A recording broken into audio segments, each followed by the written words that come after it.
وأشهد أن محمدا عبده ورسوله أما بعد فإن خير الحديث كتاب الله وخير الهدى هدى محمد صلى الله عليه وسلم وشر الأمور محدثاتها وكل محدثة بدعة وكل بدعة ضلالة وكل ضلالة في النار. قال الله سبحانه وتعالى: وما آتاكم الرسول فخذوه وما نهاكم عنه فانتهوا واتقوا الله إن الله شديد العقاب. সমস্ত প্রশংসা সেই আল্লাহ সুবহানাহু ওয়া তাআলার দরবারে, যে মহান রব আমাদেরকে অত্যন্ত মেহেরবানি করে আজকে নওগাঁ সাপাহার বিরামপুর ঈদগাহ ময়দানে বিরামপুর যুব সমাজ কল্যাণ তাফসীর কমিটির উদ্যোগে আয়োজিত চতুর্থতম দাওয়া ও তাবলীগী মহাসম্মেলন 21 ও 22 ডিসেম্বর 2025 এর আজ সমাপনী রজনীতে আল্লাহ সুবহানাহু ওয়া তাআলা আমাদেরকে আসার বসার তৌফিক দান করেছেন। অন্তরের অন্তঃস্থল থেকে সত্যিকার ভাবে আন্তরিকতার সাথে তার শুকরিয়া আদায় করছি, আলহামদুলিল্লাহ। দুরূদ এবং সালাম পেশ করছি আমাদের সেই প্রিয় রাসূলের প্রতি, যিনি মন গড়া ভাবে কিছু বলতেন না। আল্লাহ তাআলা তাকে যা জানাতেন তিনি তাই বলতেন। যার আনুগত্য করা, যার ইত্তেবা করা, যাকে মেনে চলা আমাদের জন্য অত্যন্ত জরুরি, বাধ্যতামূলক, ফরজ।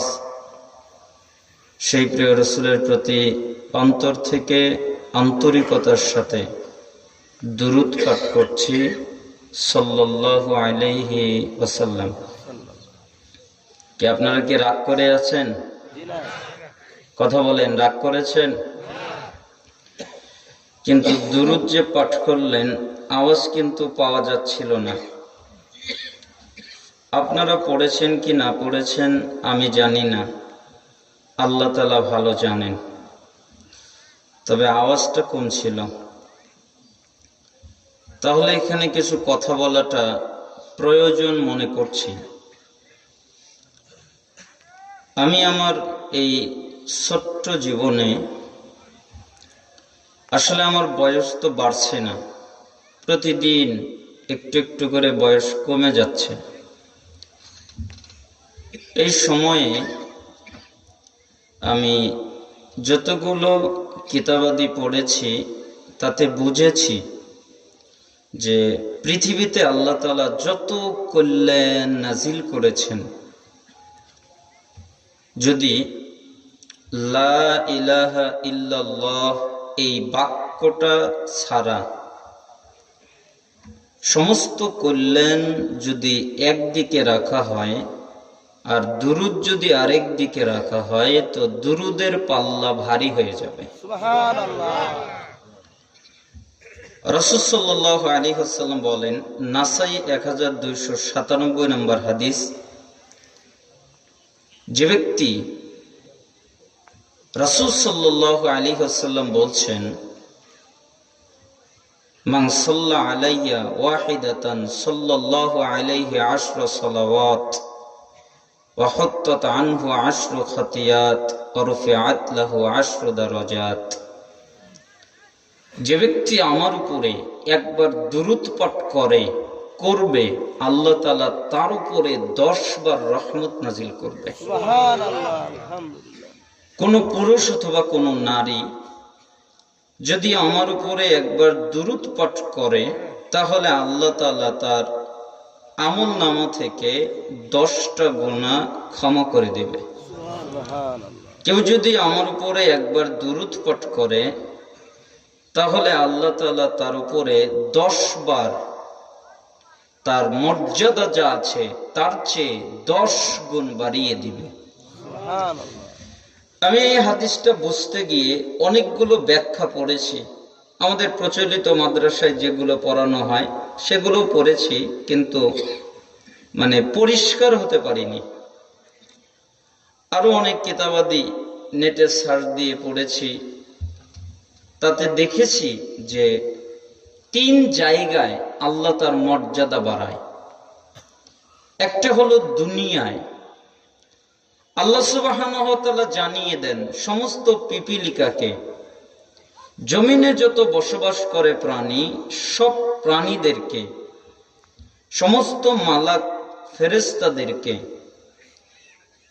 সমুদ্রে বসবাস করে যত প্রাণী মাছ সবাইকে, আকাশে উড়ে যারা পাখি তাদেরকে, অর্থাৎ আসমানের নিচে জমিনের উপরে যত প্রাণী আছে, মানুষ যত প্রাণীর কাছাকাছি থাকে এবং যত প্রাণীর খবর মানুষ জানে না, আল্লাহর ইলমে আছে, সমস্ত প্রাণীদের আল্লাহ জানিয়ে দেন যে এই ব্যক্তি আমার রাসূলের উপরে একবার দুরূদ পাঠ করেছে, তাই আমি তার মর্যাদা 10 গুণ বাড়িয়ে দিলাম, তোমরা তাকে সম্মান দিতে গেলে 10 গুণ বেশি করেই দিও। সুবহানাল্লাহ। এমনকি বারজাখের জিন্দেগিতে, অর্থাৎ যখন সে মারা যায় তখন থেকে নিয়ে যখন সে জান্নাতে যাবে, এই মাঝখানের অংশে আল্লাহ তার মর্যাদা বাড়ান। এবং যখন সে জান্নাতে যাবে, একবার দুরূদ পাঠ করলে 10টি মর্যাদা বাড়বে, 2 বার পড়লে 20টি বাড়বে, 3 বার পড়লে 30টি বাড়বে, 4 বার পড়লে 40টি বাড়বে। এইভাবে যত দুরূদ পাঠ করবে জান্নাতে আল্লাহ তাআলা তার মর্যাদা তত বাড়াতে থাকবে। তাহলে বলেন তো, দুরূদ পাঠ করলে ক্ষতি না লাভ? এটা তো পক্ষের হাদিস শুনলেন, এবার বিপক্ষের কিছু হাদিস শুনেন। অর্থাৎ আপনি যদি মুহাম্মদ সাল্লাল্লাহু আলাইহি ওয়াসাল্লামের নাম শুনেন আর যদি দুরূদ পাঠ না করেন, তো রাসূল সাল্লাল্লাহু আলাইহি ওয়াসাল্লাম বলেন, তিরমিজি 3545 নম্বর হাদিস, রাগিমা আনফু রাজুলিন যুকিরতু ইনদাহু ফালাম ইসাল্লি আলাইয়া, ওই ব্যক্তি ধ্বংস হোক, ওই ব্যক্তি লাঞ্ছিত হোক, ওই ব্যক্তি বরবাদ হোক, ওই ব্যক্তি নিপতিত হোক, কে? যে আমার নাম শুনলো কিন্তু আমার উপরে দুরূদ পাঠ করলো না, ও ধ্বংস হোক। তার মানে যারা দুরূদ পাঠ করে না তার নাম শোনার পরে, রাসূল সাল্লাল্লাহু আলাইহি ওয়াসাল্লাম তাদের বিরুদ্ধে ধ্বংসের দোয়া করেছেন। তিরমিজি 3546 নম্বর হাদিস, আল বাখিলুল্লাযী মান যুকিরতু ইনদাহু ফালাম ইসাল্লি আলাইয়া, যে ব্যক্তি আমার নাম শুনলো এরপরে আমার উপরে দুরূদ পাঠ করলো না, সে হলো পৃথিবীর ভিতরে সবচেয়ে বড় কৃপণ। সবচেয়ে বড় কৃপণ কে? যে দুরূদ পাঠ করে না। টাকা পয়সায় কৃপণতা করে সে বড় কৃপণ নয়, সবচেয়ে বড় কৃপণ হলো ওই ব্যক্তি যে দুরূদ পাঠ করে না। রাসূল সাল্লাল্লাহু আলাইহি ওয়াসাল্লাম বলেন, সিলসিলা সহিহা 2035 নম্বর হাদিস, কুল্লু দুআই মাহজুবুন হাত্তা ইউসাল্লা আলান নবী সাল্লাল্লাহু আলাইহি ওয়াসাল্লাম, যে ব্যক্তি আমার উপরে দুরূদ পাঠ করে না, আমার নাম শুনে কিন্তু আমার উপরে দুরূদ পাঠ করে না, দুরূদ পড়ে না, সে আল্লাহর কাছে দোয়া করলে আল্লাহ তার দোয়া কবুল করে না। অর্থাৎ সুবহানাল্লাহ হবে না তো? আল্লাহর কাছে সে যা দোয়া চাইবে, যা চাইবে আল্লাহ তা দিবেন না, তার দোয়া ফিরিয়ে দিবেন। আরেকটি পরিচিত হাদিসে আছে যে দোয়া করলে যদি দোয়ার মধ্যে দুরূদ পাঠ না করে, তাহলে ওই দোয়া আসমান এবং জমিনের মাঝখানে ঝুলন্ত অবস্থায় থাকে, না উপরে যায় না নিচে যায়। দুরূদ পাঠ করলে দোয়া উপরে ওঠে, দুরূদ পাঠ না করলে মাটির সাথে মিশে যায়। রাসূল সাল্লাল্লাহু আলাইহি ওয়াসাল্লাম বলেন, ইবনে মাজাহ 908 নম্বর হাদিস, যে ব্যক্তি আমার উপরে দুরূদ পাঠ করা ভুলে যায়, আমার উপরে দুরূদ পাঠ করে না, খতিয়া তরিকুল জান্নাহ, ওই ব্যক্তি জান্নাতের রাস্তাটা ভুলে যায়। কিসের রাস্তা ভুলে যায়? জান্নাতের। আমার আলোচনা কিন্তু শুরু হয় না, এটা ভূমিকা চলছে। তার মানে দুরূদ পাঠ না করলে, মানে এটাও আলোচনা, তবে মূল যে কথা সেটা আমার এখনো শুরু হয়নি, এটা আমাদের ভূমিকা চলছে। তার মানে আপনি যদি দুরূদ পাঠ না করেন, দুরূদ না পড়েন, জান্নাতের রাস্তা ভুলে যাবেন, এ কথা আল্লাহর রাসূল সাল্লাল্লাহু আলাইহি ওয়াসাল্লাম বলেছেন। রাসূল সাল্লাল্লাহু আলাইহি ওয়াসাল্লাম বলেন, যে ব্যক্তি আমার উপরে বেশি বেশি দুরূদ পাঠ করবে, যার দুরূদ পাঠ করা যত বেশি হবে, সে কিয়ামতের দিন সবচেয়ে আমার নিকটে থাকবে, মানে আমার কাছাকাছি থাকবে ওই ব্যক্তি, যে ব্যক্তি আমার উপরে বেশি দুরূদ পাঠ করেছে। রাসূল সাল্লাল্লাহু আলাইহি ওয়াসাল্লাম বলেন, জনে কয়েকজন লোক আসলেন, এরপরে বললেন, আল্লাহর নবী, জি আমি যত ইবাদত করি, ফরজ যত ইবাদত আছে এগুলো পালন করি। মিশকাতে যে হাদিস আছে তাতে শব্দের ভিন্নতা আছে, পরিচিত যে হাদিস কিতাবগুলোতে আছে তাতে শব্দের ভিন্নতা আছে। আমি মুসনাদ আবু ইয়ালা এবং মুসান্নাফ আব্দুর রাজ্জাক এবং মুসনাদুল বাজ্জার এবং মাজমাউ জাওয়ায়েদ, এই তিনটি কিতাব থেকে সমন্বয় করে হাদিসটা পড়েছি যে রাসূল সাল্লাল্লাহু আলাইহি ওয়াসাল্লামের কাছে জনৈক একজন লোক আসলেন, এরপরে জিজ্ঞেস করলেন, আল্লাহর নবী, জি কি বলবে বলো।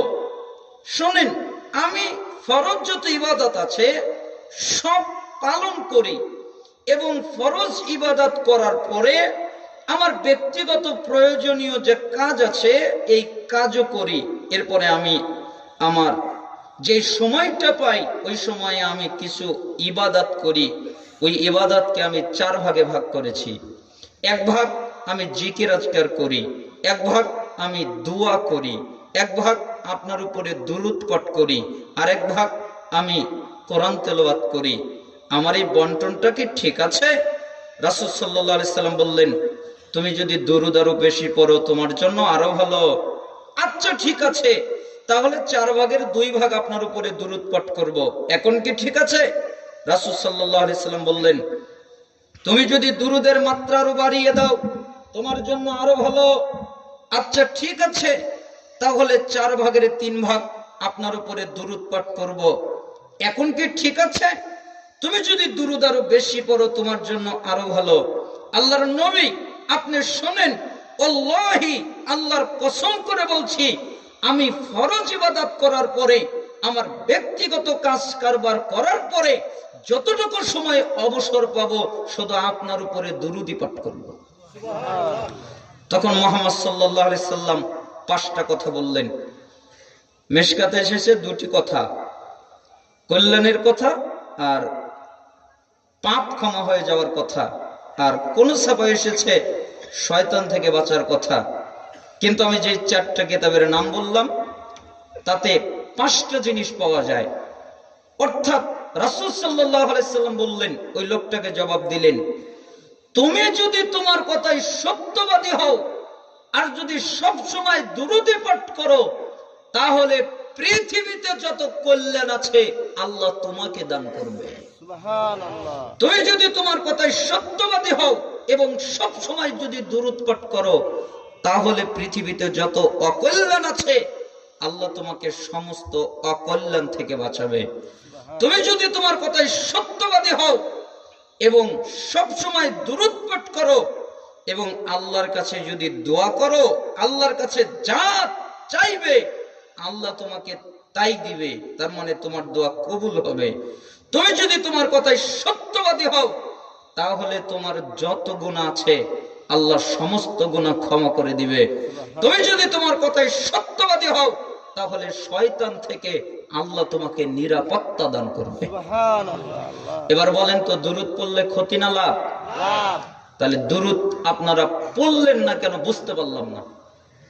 যখন তার নাম শুনবেন, মুহাম্মদ সাল্লাল্লাহু আলাইহি সাল্লাম, নাম শুনলেই দুরূদ পড়া সুন্নাত নয়, মুস্তাহাব নয়, যে মনে চাইলো আর পড়লেন না।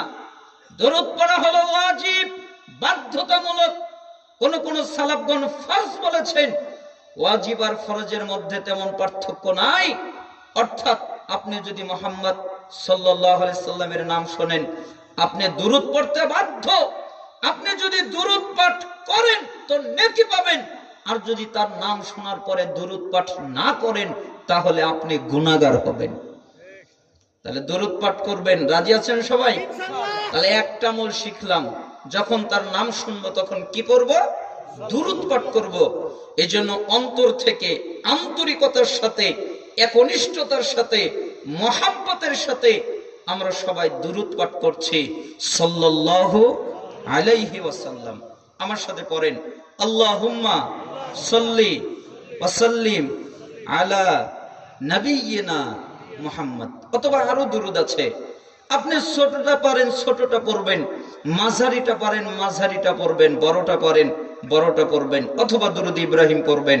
তার মানে দুরূদ পাঠ করার চেষ্টা করবেন, আপনার অনেক বিপদ আপদ চলে যাবে এবং অনেক কল্যাণ আল্লাহ দান করবে আপনি যদি দুরূদ পাঠ করেন। হে আল্লাহ, আপনি আপনার রাসূলের প্রতি আমাদেরকে দুরূদ পাঠ করার তৌফিক দান করেন। আমিন। আজকের এই দাওয়া ও তাবলীগী মহাসম্মেলনের সম্মানিত সভাপতি সাহেব শেখ মোহাম্মদ আব্দুল আহাব লালবাগী হাফিজাহুল্লাহ এবং সহসভাপতি সাহেব শেখ মোহাম্মদ আব্দুল কাদের এবং আরো অনেকেই যারা এই প্রোগ্রামের সাথে জড়িয়ে আছেন, এবং আপনারা যারা কষ্ট করে বিভিন্ন জায়গা থেকে এসে আলোচনা শুনছেন, পুরুষ নারী, আমি আপনাদের প্রত্যেকের জন্য আল্লাহর কাছে দোয়া করি, আল্লাহ তাআলা আপনাদের উপরে কল্যাণ, শান্তি, রহমত, বারাকা, হেদায়েত বর্ষণ করুন। আমিন। এবং আল্লাহ সুবহানাহু ওয়া তাআলা আমাদের প্রত্যেককে আল্লাহ তাআলার জান্নাতের জন্য কবুল করে নিন। আমিন। এবং আল্লাহ তাআলা আমাকে কোরআন এবং সুন্নাহর সঠিক ব্যাখ্যা, সঠিক বুঝ মানুষের কানে পৌঁছানোর তৌফিক দান করুন। আমিন। এবং অস্পষ্টতা থেকে, অপব্যাখ্যা থেকে আল্লাহ তাআলা আমাকে হেফাজত করুন। আমিন। এবং আপনাদেরকে সঠিকটা বুঝার এবং তা অনুযায়ী আমল করার আল্লাহ তাআলা তৌফিক দান করুন। আমিন। আপনারা এখানে আছেন, বসে আছেন, আমার অনেক মায়া হচ্ছে, কারণ আপনাদের এলাকায় এসে বুঝলাম ঠান্ডা খুব প্রচুর।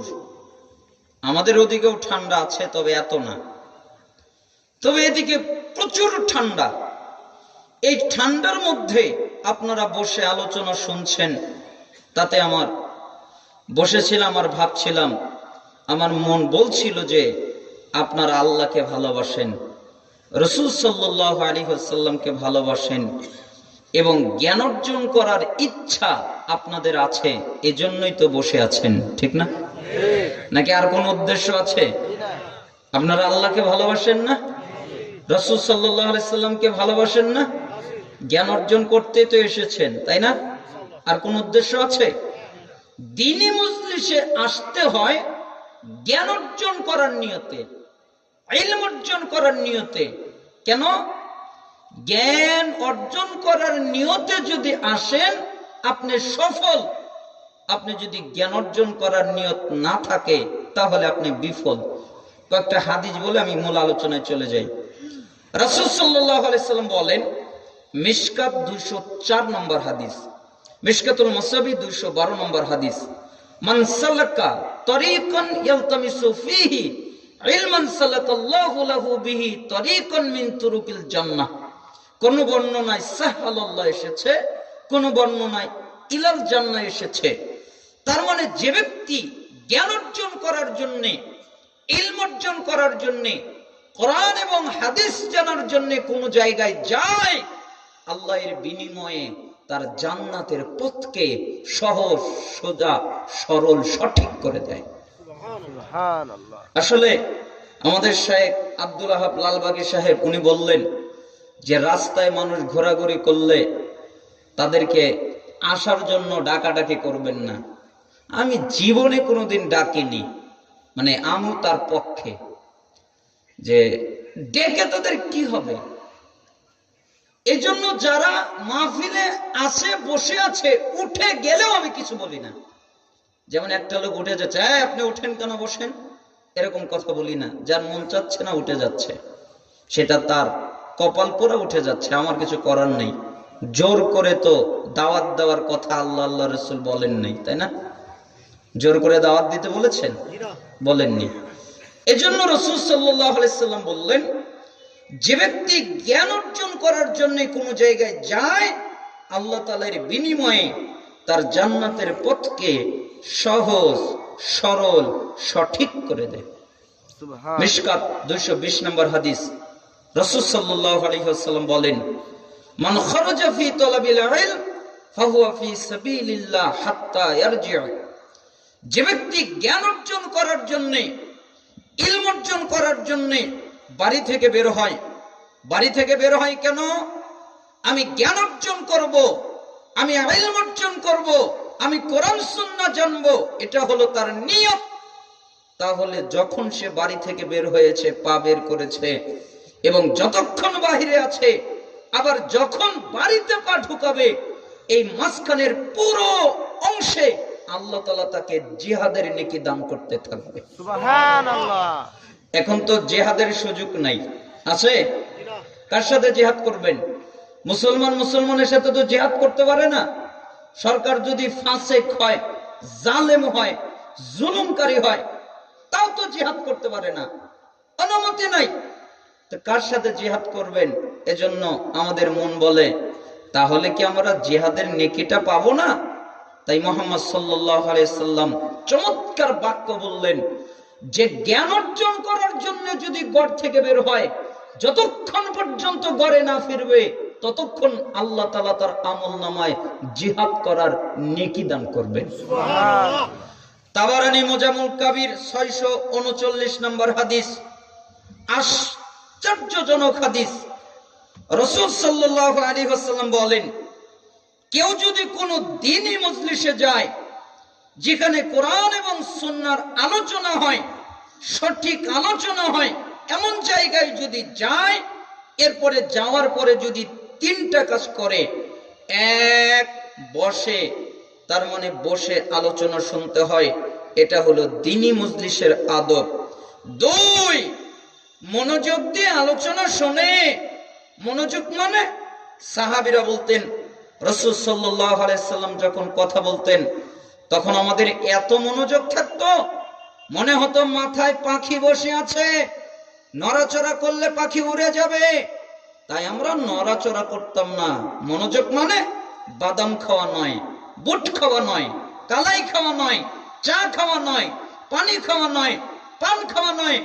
আরে ভাই, আপনি দ্বীনি মজলিসে এসেছেন জ্ঞান অর্জন করতে, ইলম অর্জন করতে, বাদাম খেয়ে নেকিটা হারাচ্ছেন কেন? অমনোযোগী হয়ে নেকিটা হারাচ্ছেন কেন? বাদাম তো কালো খেতে পারবেন, বাদাম তো বাড়িতে যেও খেতে পারবেন, বাদাম তো খাওয়ার আরো অনেক সময় আছে, কিন্তু দ্বীনি মজলিসের সময় তো সব সময় হয় না, ঠিক না? এই জন্য রাসূল সাল্লাল্লাহু আলাইহি সাল্লাম বলেন, এক, বসে। দুই, মনোযোগ দিয়ে আলোচনা শোনে। তিন, শেষ পর্যন্ত অবস্থান করে। কেন? শেষে একটা দোয়া পাঠ করা হয়, বৈঠক শেষের দোয়া, সুবহানাকাল্লাহুম্মা মর্মে যে দোয়াটা আছে, এই দোয়াটা পাঠ করা হয়। তাহলে ওই দোয়াটা পাঠ করে উঠে, এজন্য সালাফগণ বলতেন যে বৈঠক শেষের দোয়া সেই পাঠ করবে যে শেষ করবে কথা। এখন আমাদের দেশ আশ্চর্যজনক, পঞ্চম বক্তাও বলে, চতুর্থ বক্তাও বলে, তৃতীয় বক্তাও বলে, দ্বিতীয় বক্তাও বলে, সবাই বলে। এজন্য সালাফগণ বলেছেন এটাও একটা বিদআত। আল ইতিসামের মধ্যেও এই কথাটা সুন্দর করে এসেছে।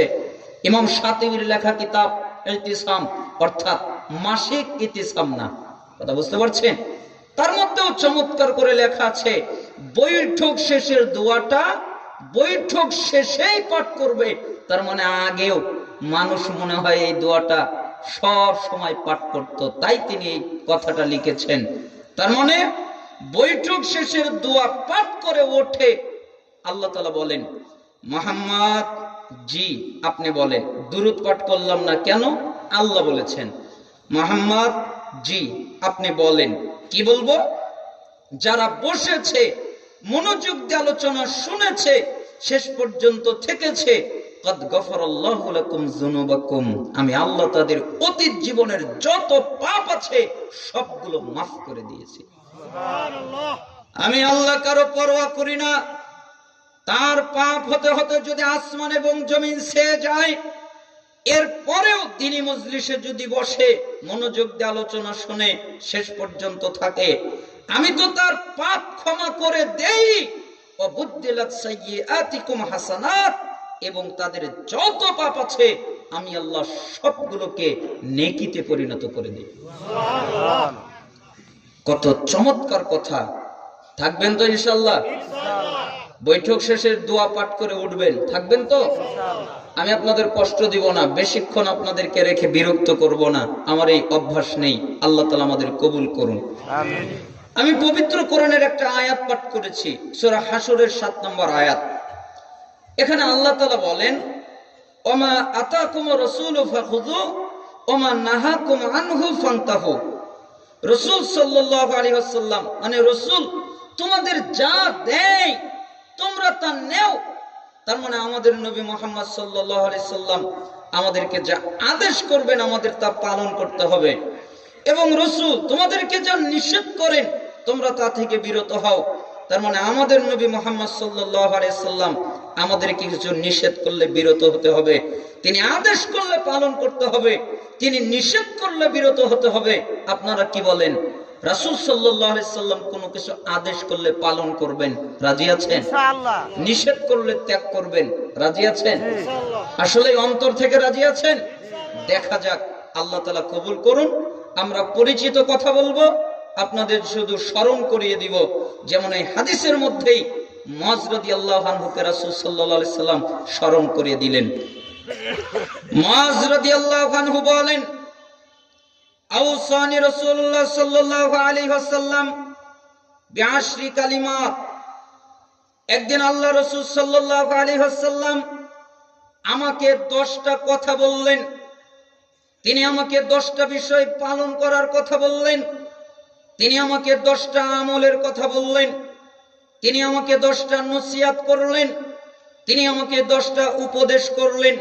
তিনি বললেন, লা তুশরিক বিল্লাহি শাইআ ওয়া ইন কুতিলতা ওয়া হুররিকতা, আল্লাহর সাথে কাউকে শরীক করবে না। তোমাকে যদি হত্যা করা হয় তবুও না, তোমাকে যদি আগুনে জ্বালিয়ে দেওয়া হয় তবুও না, আগুনে জ্বলে যাবে এটাই ভালো, নিহত হবে এটাও ভালো, তবুও আল্লাহর সাথে শিরিক করবা না।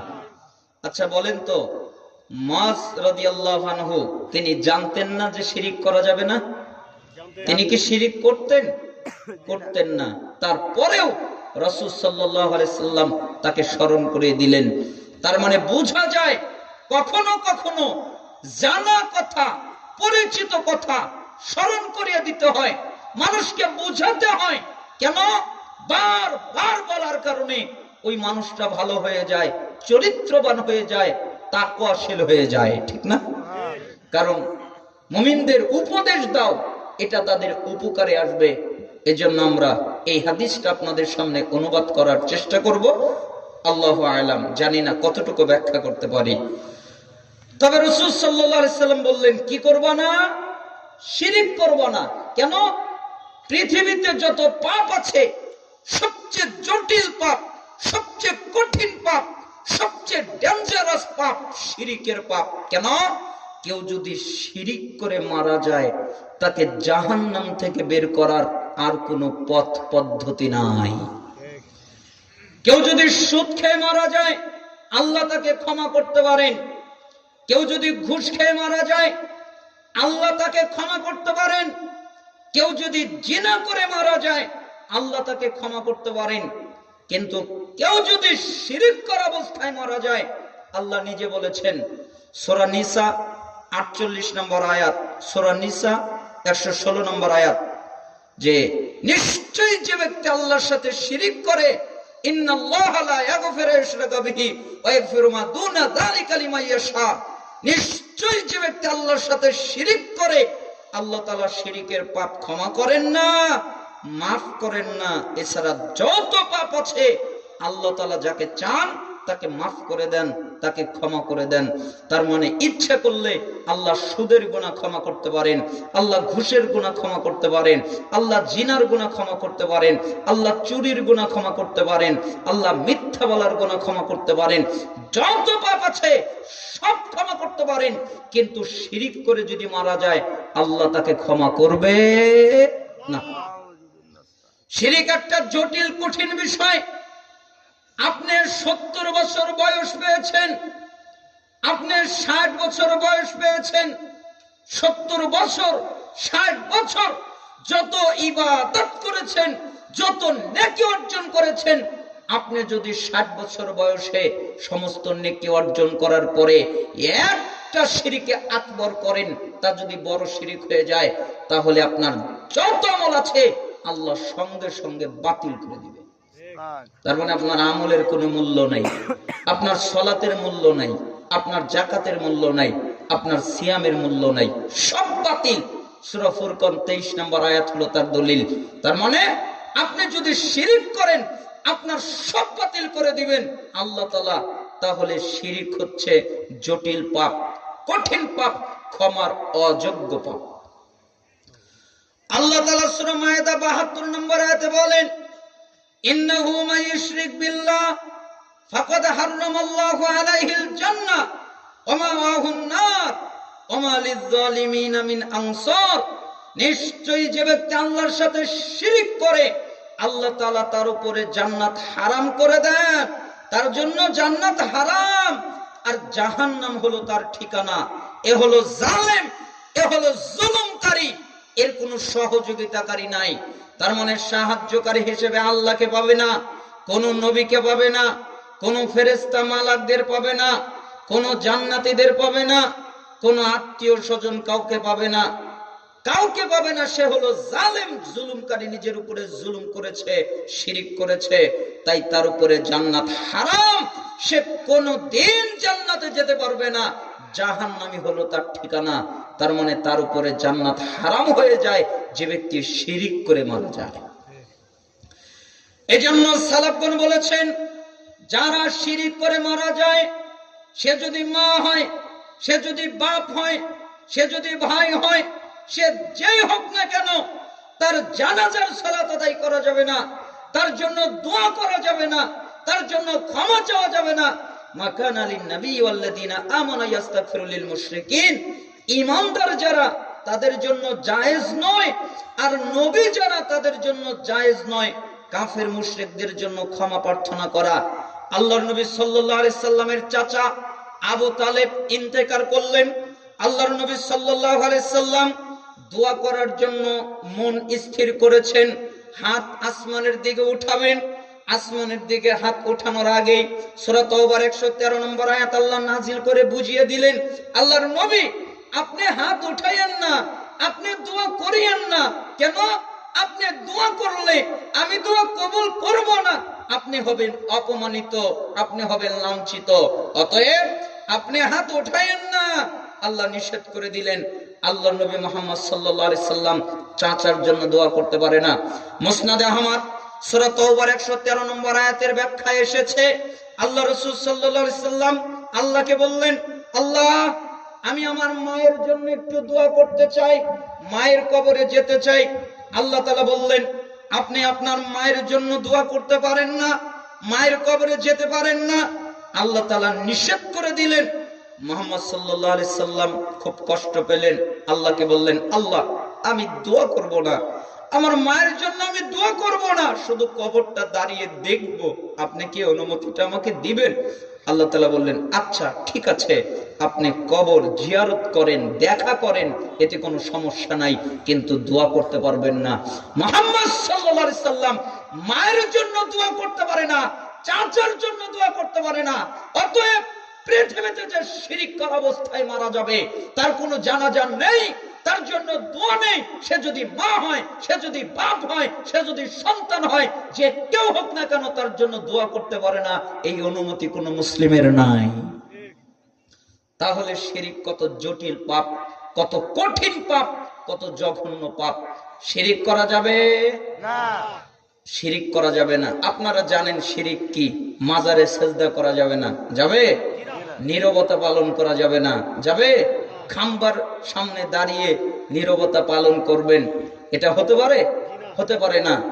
নীরবতা পালন করতে পারেন না, দিবস পালন করতে পারে না, কোন দিবস চলবে না। আল্লাহ ছাড়া অন্যের নামে কসম খেতে পারেন না। আপনি বলতে পারেন না আল্লাহ এবং আপনি যা চান একথা বলার অনুমতি আপনার নেই। আপনি বলতে পারেন না যে মাটির কসম, চোখের কসম, কাবা ঘরের কসম, একথা বলতে পারেন না। আপনি যদি বলেন তাহলে বলবেন কাবার রবের কসম। আপনি যদি বলেন বলতে পারেন আল্লাহর কসম। তবে আল্লাহর নামে কসম করলে ওটা আপনাকে পালন করতে হবে, আপনি বাধ্য, না হলে কাফারা দিতে হবে। অতএব যে কোনো মূল্যে শিরিক থেকে বাঁচতে হবে। তাবিজ কবল ঝোলানো যাবে না, মাদলে ঝোলানো যাবে না, কোনো গাছ ঝোলানো যাবে না। যত শিরিক আছে সবগুলো থেকে বাঁচতে হবে। হে আল্লাহ, আপনি আমাদের শিরিক থেকে বাঁচার তৌফিক দান করেন। আমিন, আল্লাহুম্মা আমিন। ওয়ালা তাউকান্না ওয়ালিদাইক ওয়া ইন আমারাকা আন তাখরুজা মিন আহলিকা মালিক। 2, পিতামাতার নাফরমানি করবে না। তোমার বাপ মা যদি তোমাকে তোমার পরিবার পরিজন ছেড়ে দিতে বলে, যদি বলে স্ত্রীকে তালাক দাও, তাহলে তাই করবে। যদি বলে তোমার টাকা পয়সা যা আছে সব ব্যয় করে দাও, তাই করবে। তবুও পিতামাতার নাফরমানি করবে না। পিতামাতার নাফরমানি করা যাবে না। বাংলাদেশের সবচেয়ে যুবকরা আল্লাহর নাফরমানির পরে যার নাফরমানি করে সে হলো বাপ মা। তার কথা মানতেই চাই না, মানার কোনো সুযোগই নেই। আর আমরা যারা বড় হয়ে চাকরিজীবী হই, টাকা পয়সার অধিক ধন সম্পদের মালিক হই, দিনের কোনো বুঝ থাকে না, দিন নিয়ে ব্যস্ত থাকি না, দুনিয়া নিয়ে ব্যস্ত থাকি, তখনই আমরা আমাদের বাপ মাকে বৃদ্ধাশ্রমে পাঠিয়ে দিই। তার মানে পিতামাতার আনুগত্য করবেন, পিতামাতাকে মেনে চলবেন। ওয়ালা তাতরুকান্না সালাতান মাকতুবাতান মুতাআম্মিদান ফাইন্না মান তারাকা সালাতান মাকতুবাতান মুতাআম্মিদান ফাকাদ বারিয়াত মিনহু জিম্মাতুল্লাহ। শোনো, মাস ইচ্ছা করে কখনো সালাত ছেড়ে দিবা না। মাস রাদিয়াল্লাহু আনহু বেনামাজি ছিলেন না, তিনি সালাত আদায় করতেন। তারপরেও তাকে কথা বললেন তুমি ইচ্ছা করে কখনো সালাত ছেড়ে দিবা না। কেন? যারা ইচ্ছা করে সালাত ছেড়ে দেয় আল্লাহ তাআলা তাদের উপর থেকে দায়িত্ব উঠিয়ে নেয়। তার মানে আল্লাহর তাদের প্রতি কোনো দায়িত্ব নেই।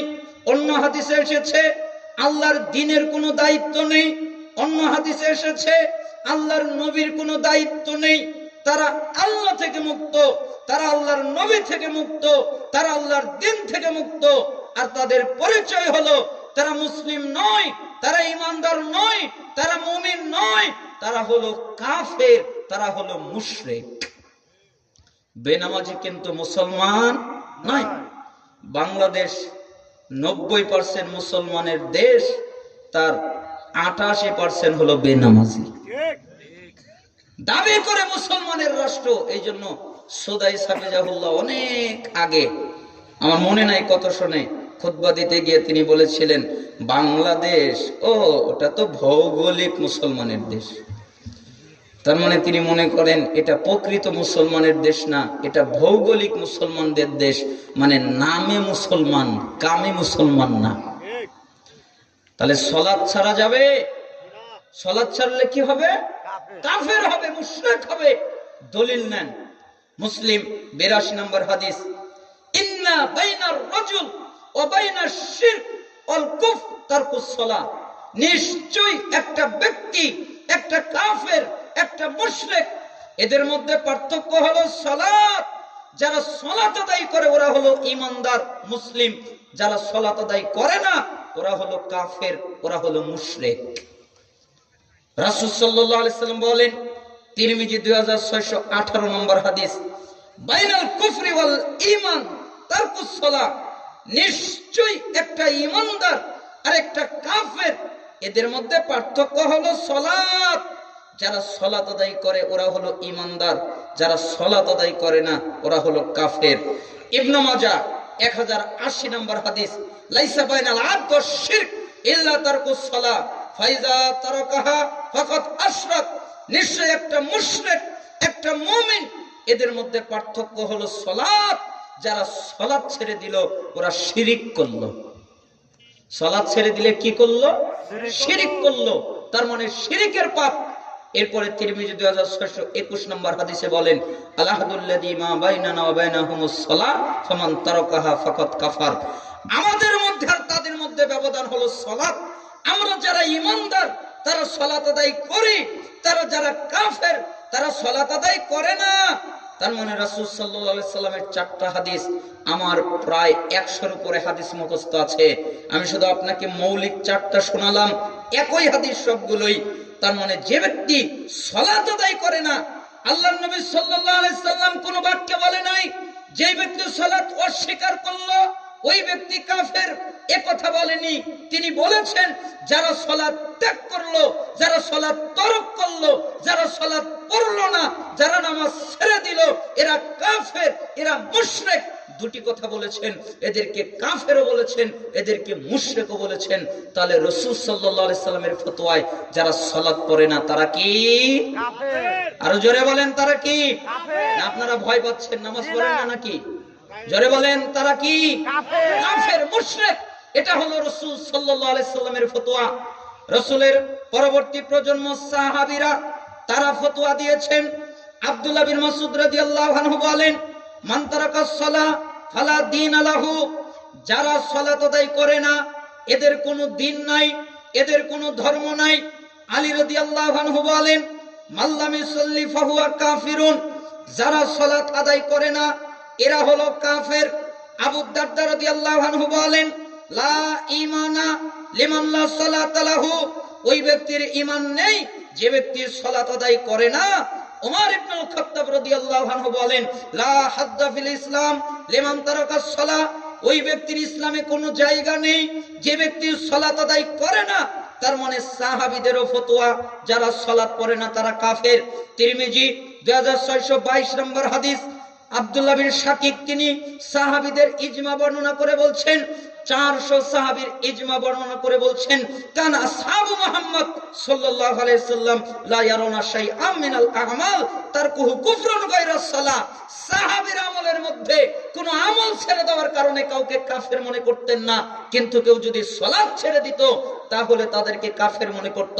তার মানে রাসূলের ফতোয়া, সাহাবীদের ফতোয়া, তাবিদের ফতোয়া এবং হকপন্থী আলেমদের, ইমামদের ফতোয়া হলো যারা সালাত আদায় করে না তারা মুসলমান নয়। তাদের দুটি পরিচয়, তারা হলো কাফের, তারা হলো মুশরিক।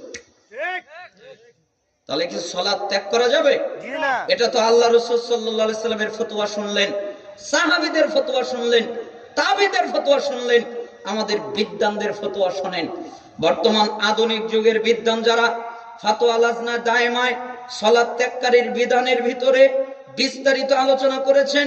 হুকম তারিকুস সালার মধ্যে এমনকি 2টি বই লেখা পাওয়া যায়। একটা বই উসাইমিন রাহিমাহুল্লাহ লিখেছেন হুকম তারিকুস সালাহ, সালাত পরিত্যাগকারীর বিধান। এটা অনুবাদ করেছেন শাইখ মতিউর রহমান মাদানী হাফিজাহুল্লাহ। ওয়াহিদে ইসলামী লাইব্রেরি থেকে পাওয়া যায়, প্রকাশিত হয়েছে। এই কিতাবটারই আবার অনুবাদ করেছেন শেখ আকরামুজ্জামান বিন আব্দুস সালাম হাফিজাহুল্লাহ। ইহয়াউস সুন্নাহ ফাউন্ডেশন তারা বের করেছে, সেখান থেকে পাওয়া যায়। এবং ইসলাম হাবুজ অনুবাদ করেছে, সেখানে আপনি মোবাইলে সার্চ দিলে আপনি পাবেন, আপনার কাছে পাওয়া যায়। তার মানে আমরা বলছিলাম, আমরা বুঝাতে চাচ্ছিলাম যারা সালাত আদায় করে না তারা কাফের। এটা পরিষ্কারভাবে বুঝতে গেলে এই কিতাবগুলো আপনি পড়তে পারেন, বাংলা ভাষায় পাওয়া যায়, আপনার জন্য সহজ হবে। এই জন্য সালাফগণ বিধান দিয়েছেন যারা সালাত আদায় করে না তারা তো মরার পরে শাস্তি পাবে, কিন্তু দুনিয়ায় তাদের উপরে কিছু বিধান কার্যকর হয়। এক, যেই ব্যক্তি সালাত আদায় করে না ওই ব্যক্তি যদি বাপ হয় আর ওই ব্যক্তি যদি তার মেয়েকে বিবাহ দেয় তাহলে ওই বিবাহ বাতিল, ওই বিবাহ জায়েজ না। মেয়ের বিবাহ দেবে কে? বাপ। মেয়ের বিবাহ দেবে কে? বাপ। বাপ হলো ওলি। বাপ যদি বিবাহ না দেয় ওই বিবাহ বাতিল, ওই বিবাহ বাতিল, ওই বিবাহ বাতিল। কিন্তু বাপ যদি বেনামাজি হয় আর বাপ যদি বিবাহ দেয় তাহলে ও বিবাহও বাতিল। তার মানে বেনামাজি বাপ বিবাহ দিতে পারে না। 2, যেই ছেলে সালাত আদায় করে না ওই ছেলের সাথে মেয়েকে বিবাহ দেওয়া যাবে না। কেন? ওই ছেলের সাথে মেয়েকে বিবাহ দিলে বিবাহ হবে না, ওই বিবাহটাও বাতিল। আমাদের দেশের লোকজন অবাক কাণ্ড, এরা দিন পালন করনেওয়ালা ছেলে খোঁজে না, আল্লাহওয়ালা ছেলে খোঁজে না। এরা খোঁজে কি জানেন? যাদের সরকারি চাকরি আছে আর যাদের অনেক টাকা পয়সা আছে, যাদের চাকরির বেতন অনেক বেশি। এরা কখনোই আল্লাহওয়ালা ছেলে খোঁজে না। একবারও বলে না তুমি কি সালাত আদায় করো, তুমি কি নামাজ পড়ো? না, আমি তো সালাত পড়ি না, যাও তোমার সাথে আমার মেয়েকে বিবাহ দিব না, এ কথা বলে না। কেউ বলে না। জিজ্ঞেস করে তোমার চাকরি কেমন, তোমার বেতন কেমন, তোমার ব্যাংক ব্যালেন্স কেমন। শোনেন, যেই লোক বেনামাজির সাথে তার মেয়েকে বিবাহ দিয়েছে, 10 বছর আগে দিয়েছে, 10 বছর ধরে জিনা করছে। 20 বছর আগে বিবাহ দিয়েছে, 20 বছর ধরে জিনা করছে। 5 বছর আগে বিবাহ দিয়েছে, 5 বছর ধরে জিনা করছে। কেন? বিবাহিত হয় নাই। বেনামাজির সাথে কোনো মুসলিম নারীর বিবাহ জায়েজ নয়, বিবাহ বাতিল। আর আমাকে খুব মজা করে বলে, আমি অবাক হই, অনেক মেয়েদের বাবা আমাকে বলে হুজুর আমার জন্য দোয়া করবেন। কেন? হুজুর আমার জন্য দোয়া করবেন, আমার 3টা জান্নাত। বুঝেছেন তো? 3 জান্নাত মানে 3 মেয়ে। কেউ কেউ বলে আমার জন্য দোয়া করবেন, আমার 2টা জান্নাত। আবার কেউ বলে হুজুর আমার 1টা মেয়ে, তাহলে তো 1টা জান্নাত, তা আমার জন্য দোয়া করবেন। আমি ভাবি যে বাংলাদেশের লোক কি বুঝলো আর হুজুররা কি বুঝালো? আরে হাদিস কেটে বললো কেন? হাদিস বললে পুরোটাই বলুক। প্রথম অংশ যার 1টা মেয়ে হলো, কোন হাদিসে যার 2টা মেয়ে হলো, কোন হাদিসে যার 3টা মেয়ে হলো। মাঝখানের অংশ আর বললো না, শেষের অংশ বললো তার 1টা জান্নাত, তার 2টা জান্নাত, তার 3টা জান্নাত। ঠিক না? যার 3টা মেয়ে হলো তার কয়টা জান্নাত? 3টা জান্নাত। তা আমি বললাম হাদিস কেটে বললো কেন? রাসূল সাল্লাল্লাহু আলাইহি সাল্লাম তো বলেছেন, কোন হাদিসে যার 1টা মেয়ে হলো, কোন হাদিসে বলেছেন যার 2টা মেয়ে হলো, কোন হাদিসে বলেছেন তার 3টা মেয়ে হলো। এরপরে পরবর্তী অংশ বলেছেন তাকে উত্তম ভাবে লালন পালন করলো। কিভাবে লালন পালন করলো? উত্তম ভাবে। উত্তম ভাবে লালন পালনের অর্থ সালাফগণ বলেছেন তাকে ঈমান শিক্ষা দিল, তাকে দ্বীন শিক্ষা দিল, তাকে ইসলাম শিক্ষা দিল, তাকে আদব আখলাক শিক্ষা দিল, তাকে কোরআন শিক্ষা দিল এবং তাকে নামাজি তৈরি করলো। এরপরে ঈমানদার পাত্রের হাতে উঠিয়ে দিল। এই কারণে তার 3টা মেয়ে হলে 3টা জান্নাত, 2টা হলে 2টা জান্নাত, 1টা হলে 1টা জান্নাত। ও বাবা, আপনি তো আপনার মেয়েকে ঈমানদার পাত্রের হাতে উঠিয়ে দেননি, আপনি দিয়েছেন বেঈমান পাত্রের হাতে। আপনার জান্নাত তো দূরের কথা, ফেরেশতারা রেডি হয়ে আছে আপনাকে পিঠে জাহান্নামে নেওয়ার জন্য। জান্নাত তো অনেক দূরের কথা। আর আপনি যদি বলেন আমার মেয়েও তো নামাজ পড়ে না, তাহলে ওই ছেলেও পড়ে না, আপনার মেয়েও পড়ে না, বিয়ে দিয়েছেন। এই 2 কাফেরের জন্য আমার কোনো ফতোয়া নাই। দুটাই তো কাফেরের জন্য আমি কি ফতোয়া দিব? কিন্তু একজন ইমানদার সালাত আদায় করে, আর একজন সালাত আদায় করে না, এদের দুজনের বিবাহ টিকবে না, বাতিল। এজন্য সালাফগণ বলেছেন স্বামী সালাত আদায় করে, স্ত্রী সালাত আদায় করে না। স্ত্রী সালাত আদায় করে, স্বামী সালাত আদায় করে না, তাদের বিবাহ বাতিল, তাদের তালাক হয়। 1 তালাক, 2 তালাক, 3 তালাক বলা লাগে না, ওটা হয় কি তালাক? অটো তালাক। মানে মোবাইলে যেমন লক করে অটো লক, এমনি পড়ে। ঠিক স্বামী সালাত আদায় করে, স্ত্রী করে না, স্ত্রী করে, স্বামী করে না, অটো তালাক, এমনিতেই তালাক হয়ে যায়। আল্লাহ তাআলা সূরা মুনতাহিনা 10 নম্বর আয়াতে বলেছেন যে ঈমানদার পুরুষের সাথে কোন বেঈমান নারীকে রাখবা না, আলাদা করে দাও। আর ঈমানদার নারীর সাথে কোন বেঈমান পুরুষকে রাখবে না, তোমরা আলাদা করে দাও। এজন্য স্বামী যদি আমাকে বলে বা বলে যে আমার স্ত্রী তো সালাত পড়ে না, কি করব? তাহলে আপনি আপনার স্ত্রীকে বোঝান, উপদেশ দেন। যদি না বোঝে তাহলে পিটিয়ে তাকে সালাত আদায় করান। যদি পিটিয়েও কাজ না হয় তাহলে আপনি তাকে যেভাবে তালাক দিতে হয় ওই পদ্ধতিতে তালাক দেন। তালাক তো আসলে দিতে হবে না, কিন্তু সমাজের একটা নিয়ম আছে, এরা তো মানবে না, বুঝবে না, তাই সমাজের পদ্ধতিতে তাকে তালাক দিয়ে বিদায় করে বাপের বাড়ি পাঠিয়ে দেন। কেন? ওর সাথে আপনার সংসার করা হারাম। দুনিয়ায় অনেক মেয়ে আছে, আল্লাহ তাআলা আপনাকে নামাজি মেয়ে জুটিয়ে দিবেন। আর যদি আপনি স্ত্রী হন আর যদি বলেন আমার স্বামী সালাত আদায় করে না, তাহলে আপনি তাকে সুন্দরভাবে বুঝান আপনি তার সাথে রাগ করতে পারবেন না, সুন্দর করে বুঝাবেন। এরপরেও যদি সালাত আদায় না করে, তাহলে আপনি তার কাছ থেকে খোলা নিয়ে চলে যাবেন, তার সাথে আপনি সংসার করতে পারবেন না। কেন? সংসার করলে আপনি যতদিন সংসার করবেন, ওই কারণে কোনো সন্তান হলে ওটা বৈধ সন্তান নয়, ওটা অবৈধ সন্তান। এই জন্য নামাজি কোনো ছেলের সাথে বেনামাজি কোনো নারী থাকতে পারে না, নামাজি কোনো নারীর সাথে কোনো বেনামাজি ছেলে থাকতে পারে না, এদেরকে আলাদা করে দিতে হবে। এ কথা আল্লাহ বলেছেন। যে ব্যক্তি সালাত আদায় করে না, ওই ব্যক্তি যদি কোনো পশু জবে করে, মুরগি জবে করে, হাঁস জবে করে, বকরি জবে করে, গরু জবে করে, উট জবে করে, হালাল কোনো প্রাণী জবে করে, তাহলে তার জবকৃত জন্তুর গোশত খাওয়া যাবে না। সুদ খাওয়া যেমন হারাম, ঘুষ খাওয়া যেমন হারাম, জিনা করা যেমন হারাম, আরে শুকুরের গোশত খাওয়া যেমন হারাম, ঠিক বেনামাজি যদি কোনো হালাল প্রাণী জবে করে, তার ওই গোশতটা খাওয়াও হারাম। আপনি বাজারে গেলেন, মুরগি কিনলেন, আপনি কি একদিন তদন্ত করেছেন? আমি কিন্তু কারো বাড়িতে খাই না। কেন? তা আমার ভিতরে একটা ভয় ঢুকে গেছে যে আমি জিজ্ঞাসা করতে আবার কিনে কি মনে করে, অনেকজনকে জিজ্ঞেস করলে মানে তারা কিরকম যেন করে, এজন্য আমি খাই না। দরকার নাই, খাওয়ার কোনো প্রয়োজন নাই। কারণ ওই মুরগি দিল, ও জব করেছে নামাজি না বেনামাজি এটা আমি জানি না, আমি ওটা কি যে আমার হবে। ও যে গরুটা জবে করেছে কে নামাজি না বেনামাজি এটা আমার জানা নাই, এজন্য আমি খুব ভয়ে ভয়ে থাকি। তার মানে বেনামাজি জবেকৃত জন্তুর গোশত খাওয়া যাবে না। বেনামাজি কত খারাপ! বেনামাজি যদি মারা যায়, তার গোসল দেওয়া যাবে না, গোসল দেওয়া হারাম। বেনামাজি যদি মারা যায়, তাকে কাফনের কাপড় পরানো যাবে না, তা হারাম। বেনামাজি যদি মারা যায়, তার জানাজার সালাত আদায় করা যাবে না, হারাম। কেউ তার জানাজা পড়তে পারবে না। যত মানুষ তার জানাজা পড়বে, তত মানুষ পাপীতে গণ্য হবে, নেকি তো অনেক দূরের কথা। বেনামাজি যদি মারা যায়, তাকে মুসলমানের কবরস্থানে দাফন করা যাবে না। তাহলে কি করতে হবে? বেনামাজি মারা গেলে তার গোসল নেই, তার জানাজা নেই, তার কাফনের কাপড় পরা বৈধতা নেই, তাকে মুসলমানের কবরস্থানে দাফন করার বৈধতা নেই। তাহলে কি করবে? কুত্তা মারা গেলে কুত্তার সাথে যে আচরণ করে, বেনামাজির সাথে ওই একই আচরণ করবে। আসমানের নিচে জমিনের উপরে সবচেয়ে বর্বর, সবচেয়ে নোংরা, সবচেয়ে অসভ্য, সবচেয়ে নিকৃষ্ট, সবচেয়ে খারাপ, সবচেয়ে জঘন্য ওই ব্যক্তি যেই ব্যক্তি সালাত আদায় করে না। তার চেয়ে খারাপ আসমানের নিচে জমিনের উপরে আর কেউ নাই। আমি কি বাক্য দিয়ে আপনাদের বোঝালে আপনারা বুঝতে পারবেন যে সালাত আদায় করা কত জরুরি।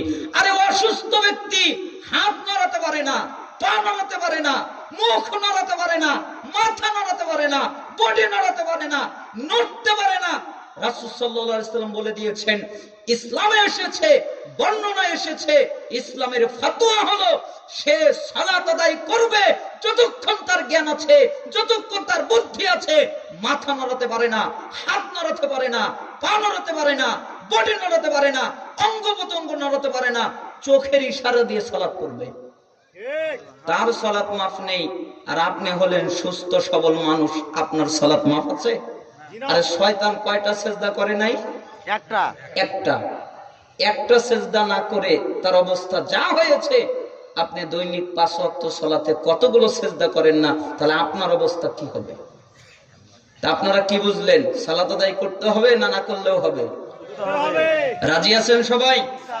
কে কে রাজি? 2 হাত উঁচু করে দেখান। লিল্লাহি তাকবীর, লিল্লাহি তাকবীর। আল্লাহকে বলেন, হে আল্লাহ, আমরা আর সালাত ছেড়ে দিব না, আমরা আর নামাজ ছেড়ে দিব না। আল্লাহ আপনাদের কবুল করেন। হাত নামান। যে কোনো মূল্যে সালাত আদায় করবেন। সালাত আদায় করতে ওযু লাগে, ওযুর পানি নাই, তায়াম্মুম করে সালাত আদায় করবেন। তায়াম্মুমের মাটি নাই, বিনা ওযুতে বিনা তায়াম্মুমে সালাত আদায় করবেন। সালাত আদায় করতে উত্তম পোশাক লাগে, উত্তম জায়গা লাগে, নাই ওই জায়গায় ওই পোশাকেই সালাত আদায় করবেন। সালাত আদায় করতে কিবলা দিকে হতে হয়, কিবলা বোঝা যাচ্ছে না, যেদিকে মনে চায় ওদিকেই সালাত আদায় করবেন। সালাত আদায় করতে আপনি বাধ্য। কেন? আউয়াল মা ইউহাসাবু বিল আবদু ইয়াউমাল কিয়ামাতিস সালাত। কিয়ামতের দিন সর্বপ্রথম হিসাব নেওয়া হবে সালাতের। যার সালাত টিকে যাবে তার সমস্ত ইবাদত টিকবে, যার সালাত টিকবে না, তার সমস্ত ইবাদত বাতিল হয়ে যাবে, বরবাদ হয়ে যাবে। তার মানে যে কোনো মূল্যে সালাত আদায় করতেই হবে।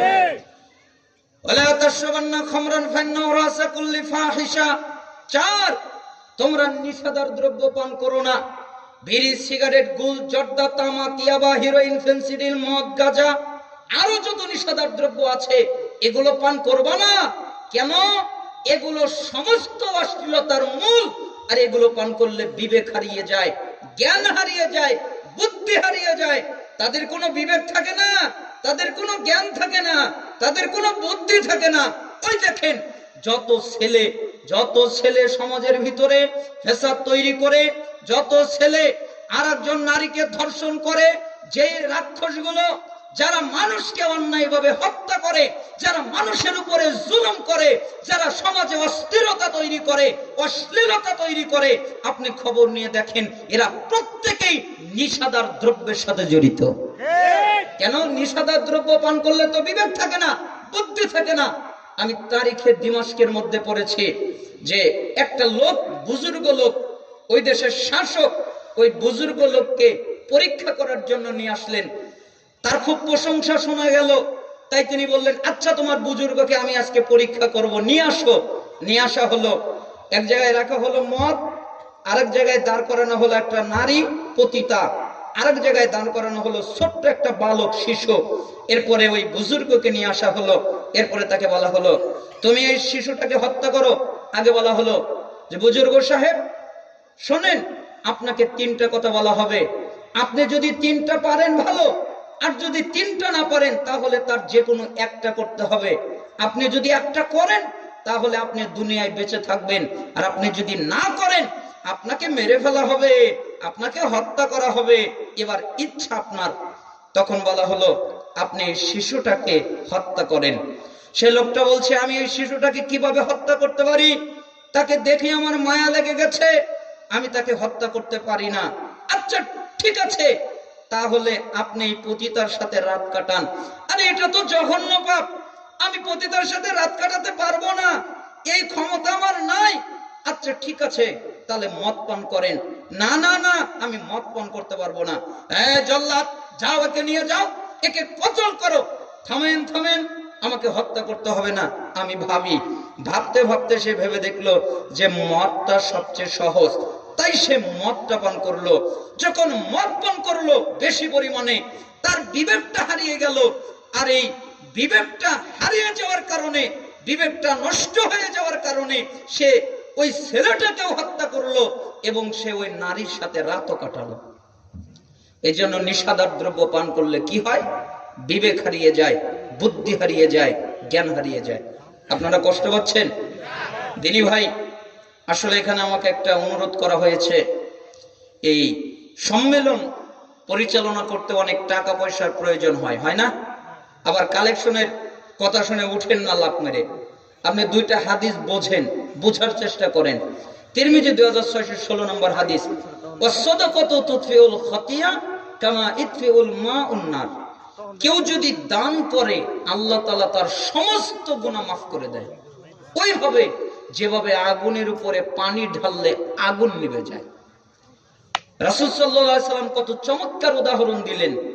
আগুনের উপরে পানি ঢাললে আগুন জ্বলে না, নিভে যায়। ঠিক আপনি যদি দান করেন আল্লাহ আপনার সমস্ত গুনাহ মাফ করে দিবেন। রাসূল সাল্লাল্লাহু আলাইহি সাল্লাম একথা বলেছেন। মিশকাতে 281 নম্বর হাদিস, লম্বা হাদিসের মাঝখানে বলেছেন, ওয়াসসাদাকাতু বুরহান, সাদাকা হলো দলিল। অর্থাৎ কেউ যদি দান করে আল্লাহ তাআলা তাকে জান্নাতের দলিল দান করবেন। যেমন আপনি বলেন, এই বাড়িটা আমার, কে বলেছে? এই জমিটা আমার, কে বলেছে? এই যে দলিল। ঠিক আপনি যদি দান করেন তাহলে আপনাকে আল্লাহ তাআলা জান্নাতের দলিল দান করবেন। তাহলে দান করলে ক্ষতি না লাভ? আপনারা যে যা পারেন সহযোগিতা করবেন। 1 টাকা, 2 টাকা, 5 টাকা, যে যা পারেন সহযোগিতা করবেন। আল্লাহ সুবহানাহু ওয়া তাআলা আপনাদের দানে বারাকা দান করুন। দিনী ভাইয়েরা কাপড় নিয়ে, ব্যাগ নিয়ে চলে যাবে, আপনারা সহযোগিতা করবেন যে কোনো ভাবে। আল্লাহ সুবহানাহু ওয়া তাআলা আপনাদের সহযোগিতায় বারাকা দান করুন। আমরা বলছিলাম নিষাদার দ্রব্য পান করা যাবে না। বিড়ি, সিগারেট, গুল, জর্দা, তামাক, ইয়াবা, হিরোইন, ফেন্সিডিল এগুলো পান করা যাবে না। কেন? এগুলো পান করলে বিবেক হারায়, জ্ঞান হারায়, বুদ্ধি হারায়, সব হারিয়ে যায়।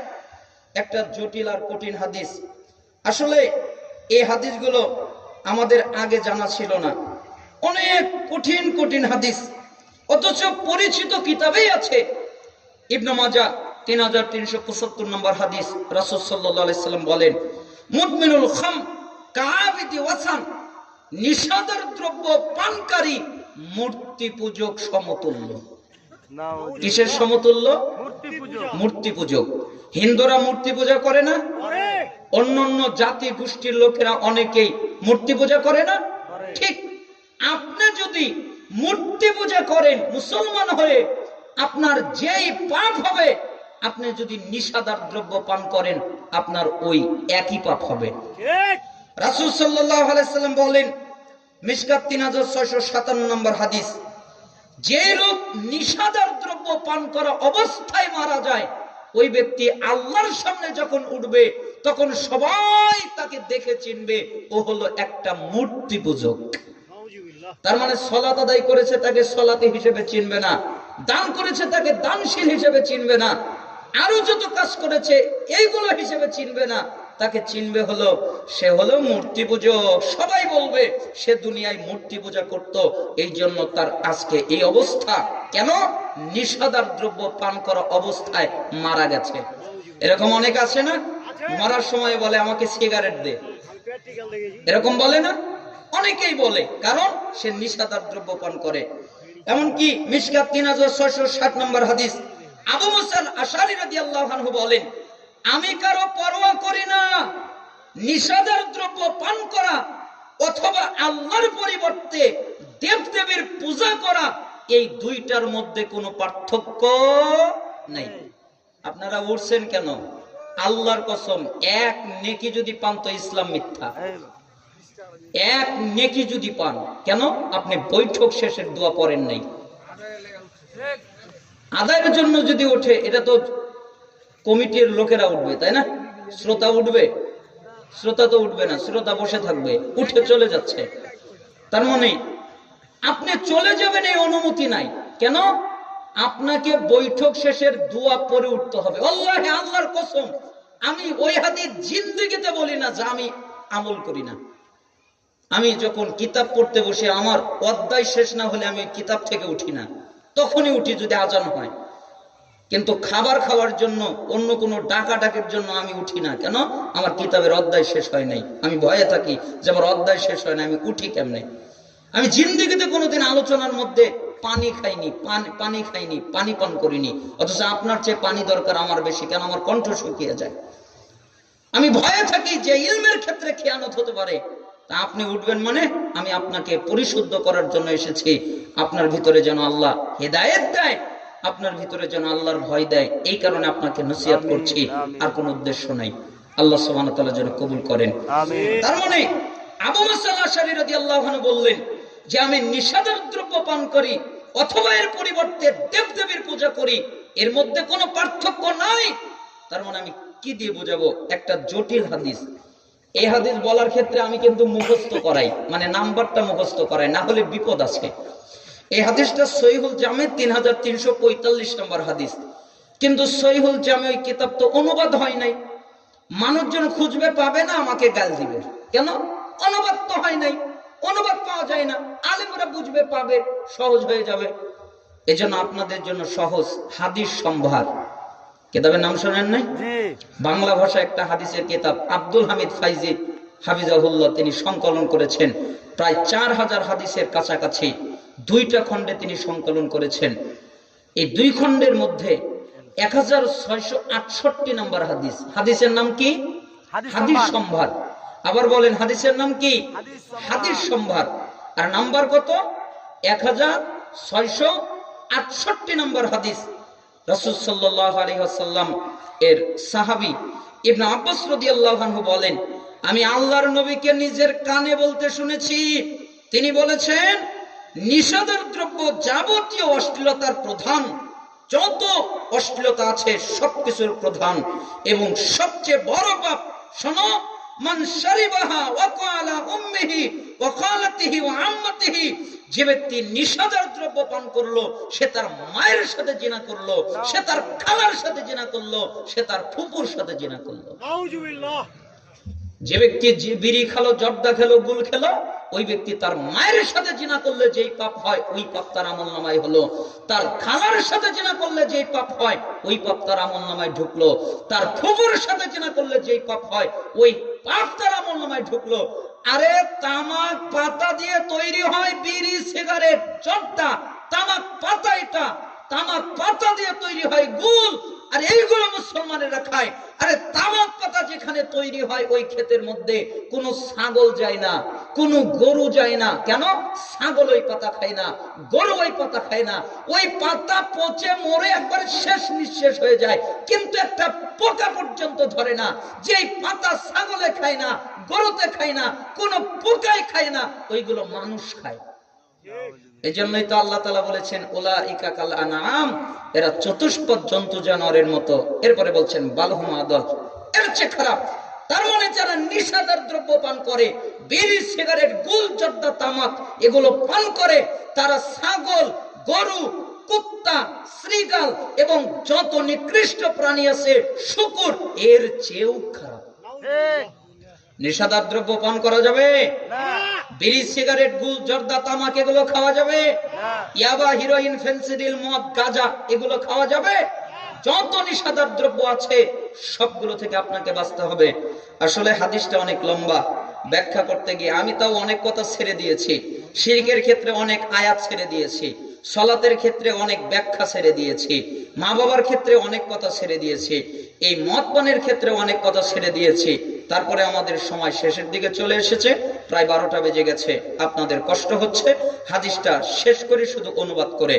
রাসূল সাল্লাল্লাহু আলাইহি ওয়াসাল্লাম বলেন, বাংলা কথা, এক, নিশাদার, এক, শিরিক করব না। 2, পিতামাতার অবাধ্যতা করব না। 3, ইচ্ছা করে সালাত ছাড়ব না। 4, নিশাদার দ্রব্য পান করব না।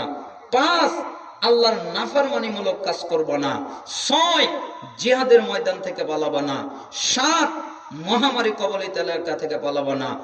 8, পরিবারের জন্য ব্যয় করবে, কিপটামি করে তাদের কষ্ট দিব না। 9, তাদেরকে আদব কায়দা শেখাবে, প্রয়োজনে লাঠি ব্যবহার করবে। 10, তাদেরকে আল্লাহর ব্যাপারে ভয় দেখাবে। মিশকাত 61 নম্বর হাদিস, মুসনাদে আহমদ 21570 নম্বর হাদিস। আমার শব্দটা নেওয়া মুসনাদে আহমদ থেকে। আল্লাহ সুবহানাহু ওয়া তাআলা আমাদের এই হাদিসের উপরে আমল করার তৌফিক দান করুন। হে আল্লাহ, আমাদের যারা অসুস্থ তাদেরকে আপনি শিফায়ে কামিলা আজিলা দান করেন। আমাদের যারা অভাবী তাদেরকে অভাব থেকে অব্যাহতি দান করেন।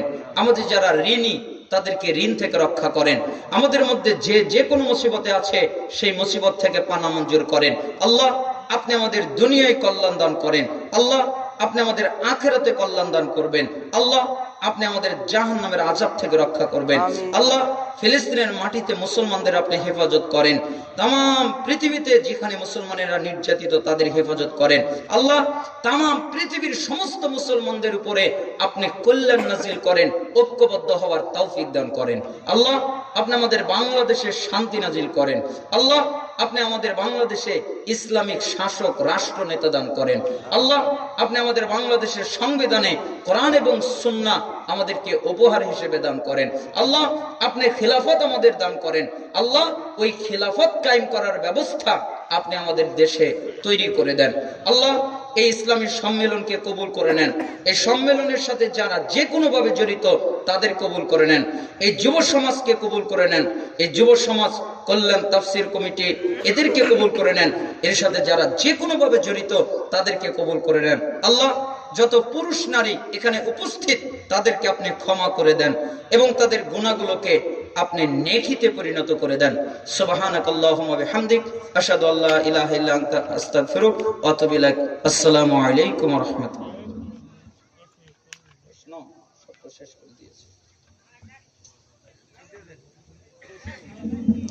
ছেলের উপযুক্ত বয়স হয়েছে বিয়ে করার, কিন্তু তার অভিভাবক বিয়ে দিচ্ছে না, এর জন্য করণীয় কি?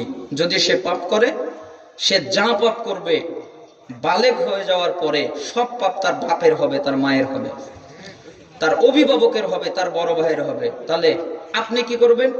ছেলের বিবাহ করার জন্য বাপের অনুমতি লাগে না, তাহলে আপনি নিজেই বিবাহ করে নেন।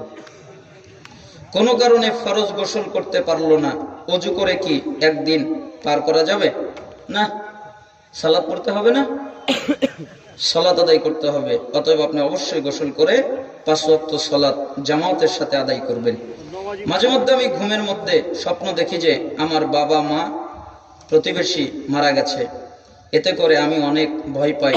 এর জন্য করণীয় কি? আপনি যদি ভয় পান, আল্লাহর কাছে আশ্রয় প্রার্থনা করবেন। এটা খারাপ স্বপ্নের মধ্যেই গণ্য। আপনি আল্লাহর কাছে আশ্রয় প্রার্থনা করবেন।